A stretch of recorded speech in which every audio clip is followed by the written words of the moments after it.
Morning, Will. Morning. Um, I'm just curious when there's momentum externally surrounding the program with rankings and postseason projections and things, where's the line that you guys walk between getting caught up in all that hype and just pretending it doesn't exist?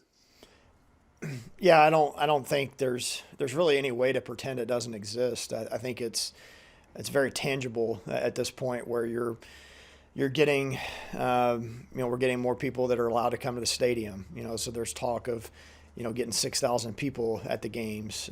You start getting in the home stretch where the weather's good and we have more home games that we're going to be playing here down the stretch as well. And there's things that are goals that we've had, since the day these guys step foot on campus, as far as hosting regionals and winning the league and those type of things. So those are all things that we don't necessarily harp on every day, but you also you're not going to act like it doesn't exist either. So I think the message is it's just consistent as it's been all year long. It's like we just got to show up each day, and as boring as it may sound, just be good that day. Just have a good practice. Just have just show up and play our style of baseball every given day. So you don't just make too much of what's the noise that's going on outside of the program.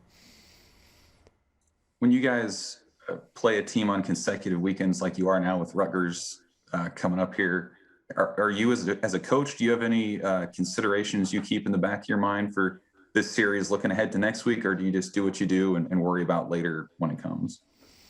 Yeah, you can't really, you're not going to hold anything back. Just thinking, well, if we just don't show them something this weekend, we can surprise them, at their place. That's not really, I don't think a recipe for success. I think we're preparing for Friday to go win Friday's game to, Povich to get us off to a great start, hand it off to our great bullpen, and figured we can score enough runs to get the job done. So that's really the only thing that we're focused on, is just finding a way to win Friday, and then whatever we got to do to win Friday, we'll do that, and then we'll regroup the next day. And again, I think that's really the only way to go about it when you start thinking about big picture. Or, hey, if we just do this, or we don't, we've got this ace in the hole. It's just you start out thinking it a little bit as opposed to just saying, hey, we're going to give you what we got today, and then we'll move on to the next day after that. Chris Bassnett. Well, is there a common thread you've seen among your bullpen guys with the streak they've been on recently, with the number of scoreless innings in a row, or what do you think's allowed them to kind of have the success they've had over the past few weeks?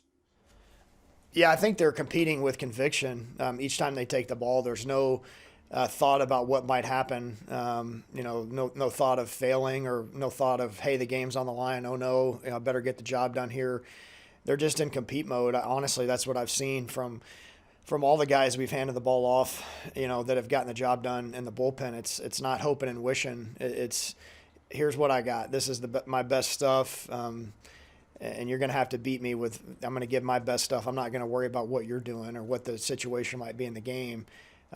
Being aware of the situations, obviously, if you need to punch out here, in a certain spot, but they've just been very confident in what they're doing. You have to have a certain mentality, I think, to pitch in those situations too, where you're not going to make too much of it. You're not going to get too caught up in, the oh no's, the what ifs. You just got to take the ball and say, hey, it's go time. And so that's what those guys have done. They've all done a really good job of that. You've obviously got to throw strikes. That's been a big part of it too, just getting ahead and being able to finish hitters off that way. And they've got great stuff. I mean, we've got the guys that we're rolling out there on a consistent basis have got really good stuff, so that helps as well. I know Buns and Schwallenbach get a lot of the attention there, but you have a guy like Cody Frank who comes in and throws really well for you on the weekend, and obviously Cam Wynn's been really good for you. What have you maybe seen from those guys that maybe aren't going out there every day, but they're still ready to go? A guy like Cody who's ready to go when his number's called. Yeah, and we went a couple of weeks there without Cody even throwing, and which is just crazy to think about how valuable he is to our staff. And he's a guy we feel like can turn the lineup over, and he did that and gave us a big hold there on Sunday. He's throwing strikes. He's mixing his pitches. He's always been an elite strike thrower. That's what he did all through junior college. He didn't win as many games as he did, and for a program as good as his, without being an elite strike thrower, because it's not going to be 95. He's gonna rely on movement and his ability to execute pitches. So he's doing that at a high level. He's got the changeup going. He's got the slider going. His misses aren't as big as they were maybe early. He's just more confident probably. He wants the ball every day. His arm, he's built that way. He's prepared that way. And we wouldn't hesitate to do that. And we've given him as many appearances as anybody. And some of his may be a little bit shorter, but I think he can give us 3 outings in one weekend in high leverage spots and get us off the field each time. That's how much confidence we have in what he brings. So, those guys have done a really good job. And again, if we feel like if our starters can give us, some quality innings there, the guys that we're handing it off to the back end are going to bring great mentality and great stuff. Kelsey Casper. Hey, Coach, you mentioned more fans at Haymarket. Just how excited are you guys to even allow more fans into the stadium? And how difficult is it for visiting teams to come to Nebraska and play in front of that many Husker fans? Yeah, I've said it before. I mean, the reason a lot of us are here is just because of how special the fan base is and just how behind all of the sports that they get. And so it's exciting. I mean, it's something that, we have this beautiful ballpark. We have, the great fan base to back it up. And so they fill the berms, they fill the stands. It sounds like this weekend that we're going to have, we could have 6,000 people here. So I know it's just the last year and what it's brought us. It's been such a strange year for all athletics. I mean, playing in empty stadiums and having to really create your own energy and enthusiasm. I mean, having the fans behind you. It adds a lot, and our guys are really thankful. We're really thankful for our administration for being supportive of having people in the stands, the city of Lincoln, that we can get this safely done, and have the support that these guys deserve. Honestly, we're excited about it. And as far as a home field advantage, I mean, I think the numbers speak for themselves. I mean, I think we feed off of it. We feed off the crowd. I know the opposing team, because it's something maybe they haven't been used to, when they've got the adrenaline going at times and our fans are clapping with 2 strikes on a hitter, maybe they get a little more sped up, those type of things. So again, at the end of the day, it always comes down to what you're doing in between the lines, but certainly having the Husker fans there behind us is something that our guys are excited about. Michael Bruns. Well, the guys that you've kind of leaned on your bullpen this year are new guys. I mean, aside from Spencer, I mean, is that, I guess, getting kind of veteran guys that come in and help you right away, was that really a priority for you guys in the off season? And I mean, have they kind of been what you had hoped they would be?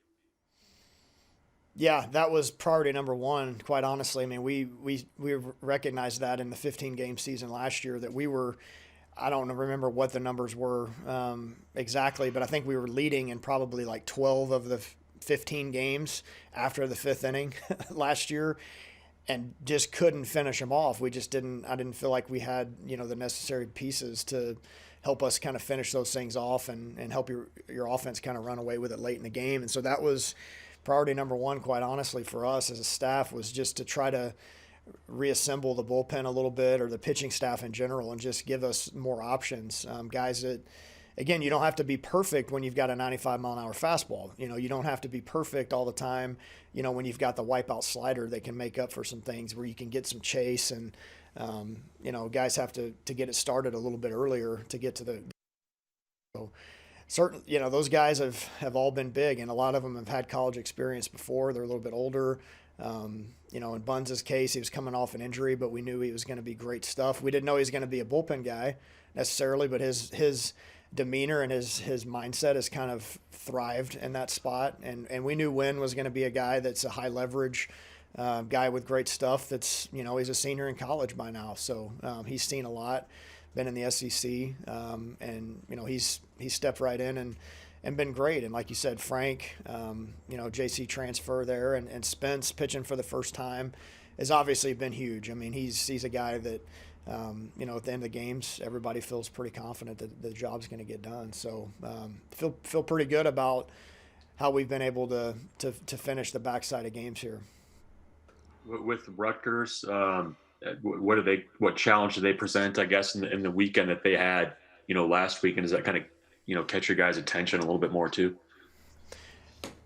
Yeah, I mean they're going to be a formidable opponent for sure, and I think what Coach Owens brings and his teams is that mental toughness. Is that they're not going to back down. They're not going to be afraid of competition.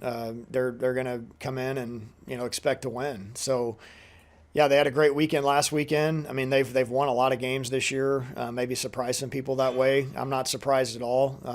I think they have a pretty good roster. I know they've added some of those veteran pieces on the mound as well. That's kind of helped propel them to win more series.